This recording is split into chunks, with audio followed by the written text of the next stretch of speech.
Walang usapan doon, o sige bumoto kayo para no election, bumoto kayo para extension ng term. That is a very funny allegation. Nakakatawang aligasyon.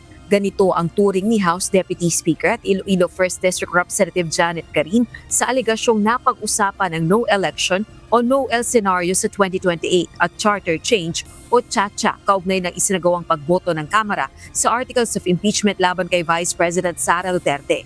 Ginawa nito ang pahayag matapos ilabas ni Senator Amy Marcos ang isang video sa sesyon sa plenaryo ng Senado na binawi rin ito araw ng Lunes, May 25. Sa video, inaakusahan sina dating Senate President Tito Soto, House Speaker Isabela 6th District Representative Faustino Boji D. III at Deputy Speaker South Cotabato 2nd District Representative Ferdinand Hernandez na nagpulong umano kaugnay ng CHA-CHA at no-el noong Abril.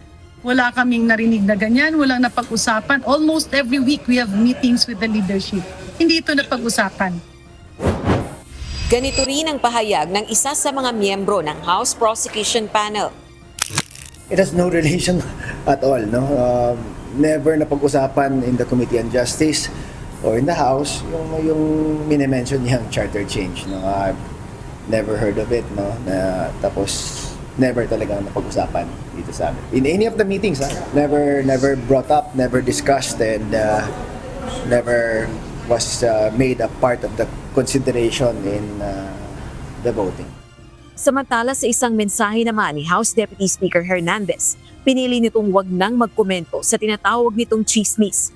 Nakatuon din anya ang kanyang pansin sa legislative duties gaya ng pagpasa ng mahalagang panukala at pangunahing pangailangan ng kanilang mga constituent. Rosa Licoz, UNTV News and Rescue. Diyos ang aming sandigan, serbisyo publiko ang aming pinahahalagahan.